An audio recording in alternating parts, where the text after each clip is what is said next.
Guys, Sean here, and this video is for all the little people out there. This is a video that I wish I could have seen when I was first learning how to sharpen, and it was quite the journey. I remember it was really difficult and really frustrating to learn, and there was so much information out there that I was having a hard time processing it all.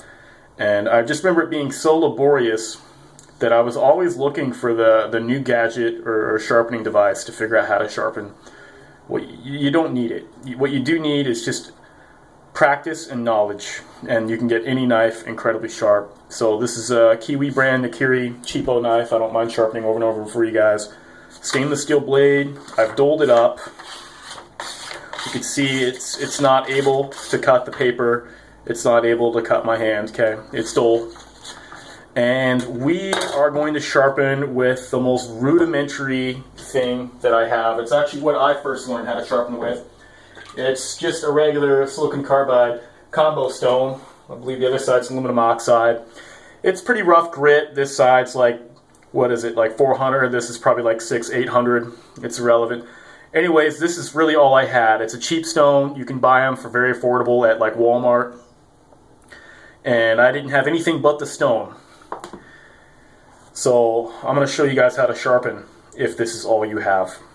So take a piece of paper towel. You want to come to the edge of the counter, fold the towel, and you want to go ahead and just set your stone on that and press it down there. And this is why I mostly sharpen with just my right hand, because you could see it allowed me to sharpen without having to switch sides on the stone, just right-handed. So, wow, here we are. Now, if your stone flattens or hollows out, all the stones will hollow out over time. Just go outside to the sidewalk, find a smooth piece of concrete, and rub your stone back and forth after it's been soaking. Another tip about soaking is you want to go ahead and leave your stone in the water for about a good, I don't know, maybe like an hour until all the bubbles come out and there's no more bubbles coming out. That's how you know it's completely soaked. Cut a 2 liter, so you have a little thing of water. This is dirty because it's all rusted out with all the steel swarf in there. And that way you can kind of hydrate your stone as you sharpen. And here we are. So how do we get about sharpening? Well, first we need to take a Sharpie, if you guys have one of these right here, and go ahead and doodle on your bevel so you make sure that you're hitting the right spot that you want to hit. You'd be surprised, man. People will sit there and they'll be sharpening all around, but not sharpening the place that they need to get the burr, okay? You've seen my other video about how sharpening works. If you haven't, I'll put a link to that in the description. But here we go. So now that we've marked the bevel here, it's a good idea. You set the knife here on the stone. How do you find the angle that your knife is at? Well, knife angles are usually at like 15 to 20 degrees. For us, using a cheaper knife, 20 degrees is really about where we're going to be at, especially with this kitchen knife right here. To find that angle, take your finger and just the very tip of your finger, like you can see right here, set it flat there, and then make sure that the actual cutting bevel is flat on the stone. This is about 20 degrees, okay? Use that as a reference. It's just as a reference. Your finger doesn't actually follow down. That's up to your hand to kind of get a little muscle memory over time of what that angle looks like and feels like. And you want to make sure that you can hold it with whatever hand you got the knife in, okay? With your opposite hand, you can use that to help support the knife. Okay, so you can kind of do like a walking motion, like this right here. And when you're first learning, that's going to be a ton of information right there to practice. It's just finding that angle with your finger and then making sure you don't wiggle with your hand that has the knife. When you get better at that, then you can go ahead and you can add your left hand to kind of walk down the edge and just go in one direction here. Okay. Now don't switch sides. Stay on this side until you get what's called a burr. And you'll know the burr when you have it because it's a lip of metal that forms on the opposite side. And so on this knife I already have a burr preformed, and you can hear what that sounds like Rub your finger perpendicular to the edge, okay, not down the edge, but just perpendicular. Hear that sound? And it's not on the other side either. Okay, it's really smooth.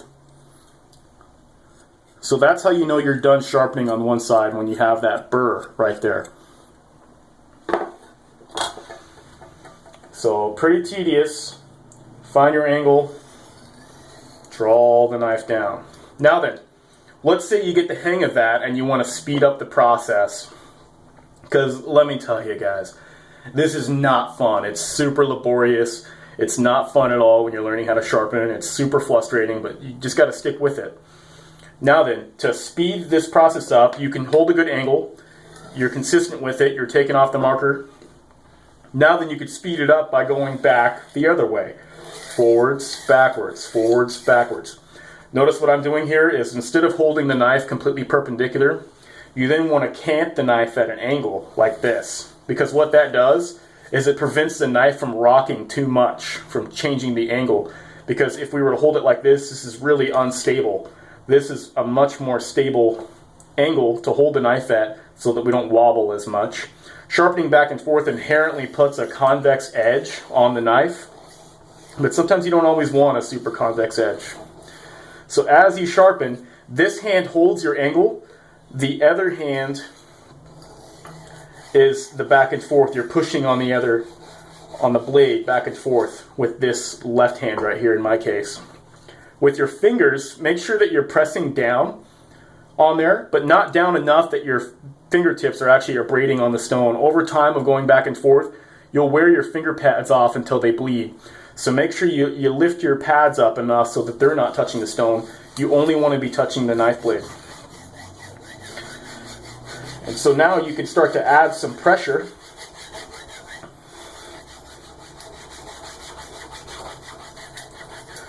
When your stone feels like it's getting thirsty, just go ahead and add a few drops of water and continue.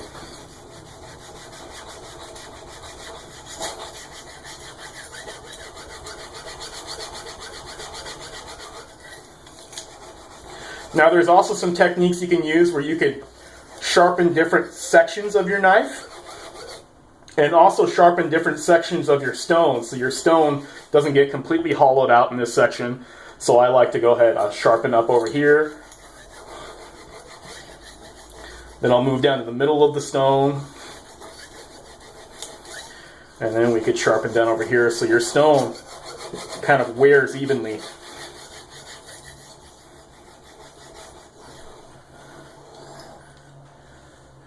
Now I'll go ahead and we'll feel for a burr.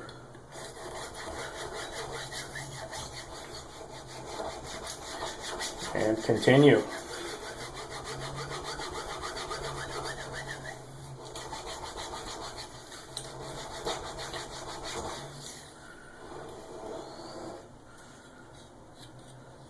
Alright, looks like we got a little bit of a burr there.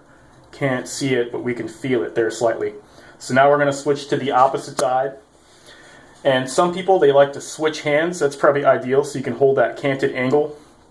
If you sharpen the same hand, it's a little bit more difficult, I feel, to hold this. Because some knives, they actually have a huge bolster right here, so you can't actually hold it at this angle. A lot of Japanese knives, no, they don't have that, so they're much easier to sharpen. But again, same holds true. You want to basically hold at that angle so you don't get too much of that back and forth motion, or rocking motion.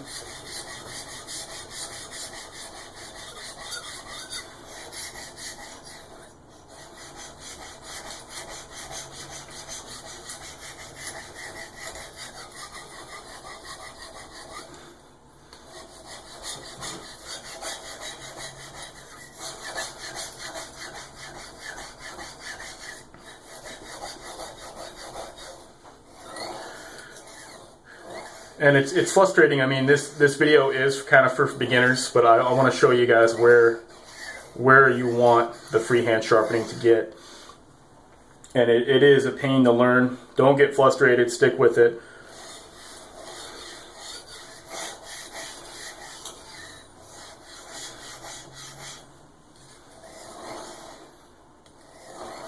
All right, now I'm kind of evening that burr out.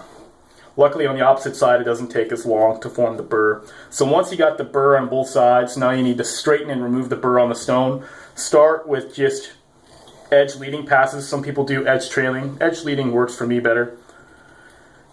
Start with an increased pressure, and then eventually you want to work it down to just the weight of the knife, and these passes will hyper stress that weakened piece of metal and begin to strip it off on the stone.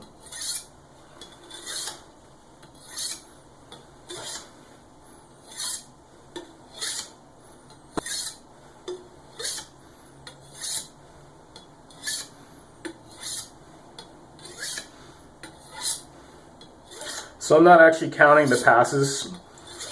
I'm just kind of going with the flow here, and I'll stop and check to see that I've removed all the burr. And you want to use just a nice white piece of printer paper and see if you get any snags or hang-ups, and that'll let you know if you need to continue with these kind of burr removing passes here on the stone.